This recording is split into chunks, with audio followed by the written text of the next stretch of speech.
ಹಿರಿಯರಿದ್ರು ಉಪವಾಸ ಸತ್ಯಾಗ್ರಹ ಹಿಂದೆ ತಕ್ಕೋತೀವಿ. ನಿರಂತರ ಹೋರಾಟ ಇರ್ತೈತೆ ಸರ್ ನಮ್ದು.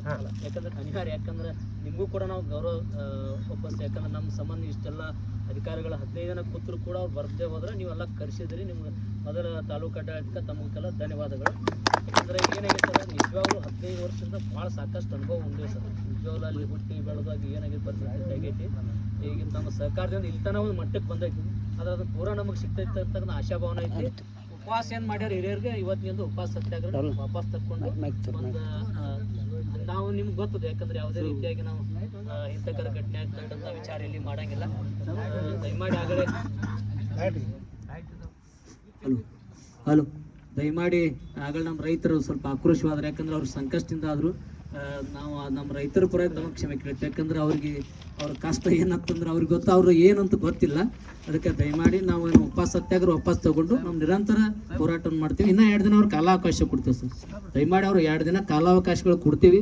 ಅದ್ರ ಒಳಗಡೆ ಅವ್ರು ಮತ್ತೊಂದು ಏನಾದರೂ ಒಳ್ಳೆ ಈಗಂದ್ರೂ ಕೊಟ್ಟಿದ್ದಾರೆ ಮಾಲ್ಕಿ ಜಮೀನು ಹಿಂಗೆ ಅಂತೇಳಿ. ನಮ್ದು 2013 ಆ್ಯಕ್ಟ್ ಪ್ರಕಾರ ಏನು 20-25 ಲಕ್ಷ ಏನೈತಿ ಅದು ಬರ್ಬೇಕು. ಯಾಕಂದ್ರೆ 18% ಹಾಕ್ಬೇಕಂತ ಕೋರ್ಟ್ ಆದೇಶ ಮಾಡಿದ ಮೇಲೆ ಕೂಡ ಅವ್ರು ಕೊಡ್ಬೇಕಂತದ್ದು ಐತಿ.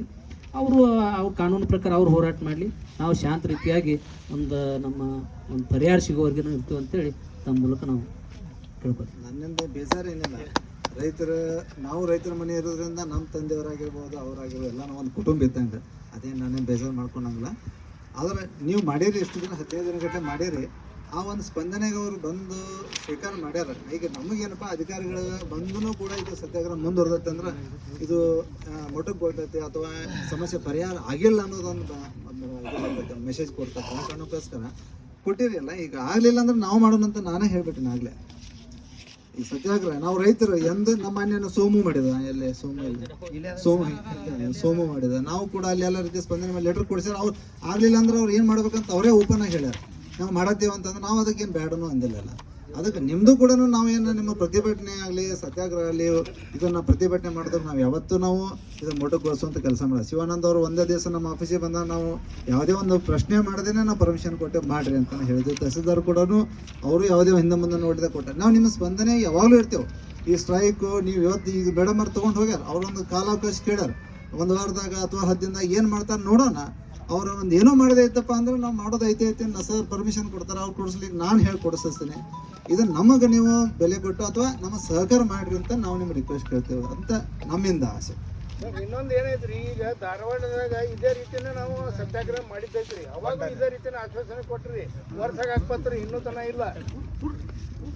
ತನ ಪರಿಹಾರ ಇಲ್ರಿ, ಅದಕ್ಕೆ ಕೊಟ್ಟೆ ಇಲ್ರಿ. ಅವ್ರು ಬರೀ ಆಶ್ವಾಸನೆ ಕೊಟ್ಟಲ್ಲ. ನೋಡೋಣ, ಈಗ ತೊಗೊಂಡು ಹೋಗ್ಯಾರಲ್ಲ ಇದೇ ರೀತಿನೇ ರೀ. ಹಿಂದೆ ತಕೊಂಡ್ಬಂದ ನಮ್ಮಿಂದ ನಿಮಗೆ ಒತ್ತಾಯ ಅಂತೂ ಏನಿಲ್ಲ, ನಮ್ದು ಮನವಿ ಅಷ್ಟೇ. ಹೌದು ಮಾಡ್ರಿ ಅಂತ ನಾವು ಹೇಳತ್ತೇವೆ. ನಮ್ದೇನು ಆರ್ಡರ್ ಅಲ್ಲ, ನೀವು ಎದ್ದೇಳ್ರಿ ಅಂತ ನಾವು ಹಂಗೆ ಹೇಳ್ತಾ ಇಲ್ಲ.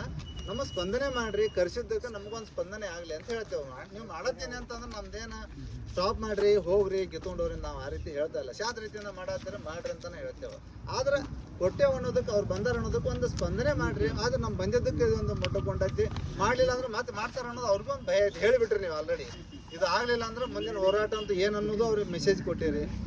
ನೋಡೋಣ, ಇದನ್ನ ಆಗಲಿಲ್ಲ ಅಂತಂದ್ರೆ ಮುಂದಕ್ಕೆ ಹೋರಾಟ ಅದಾವ, ಇದು ಅದ ಮತ್ತೊಂದು ಅದಾವ. ಹಂಗೆ ಹೋರಾಟಕ್ಕೆ ಏನು ಅಂತ್ಯ ಇಲ್ಲ, ಮಾಡೋಣ ಅಂತ ನಾನೇ ಹೇಳತ್ತೀನಿ. ಅದಕ್ಕೆ ಅವ್ರು ಬಂದಿದ್ದಕ್ಕೆ ಒಂದು ಮಾಡೋಣ, ಮತ್ತು ಮಾಡಲಿಲ್ಲ ಅಂತಂದ್ರೆ ಮುಂದೆ ಐದೈದು ಮಾಡೋಣ ಅಂತ ಹೇಳೋದು ಅಷ್ಟೇ.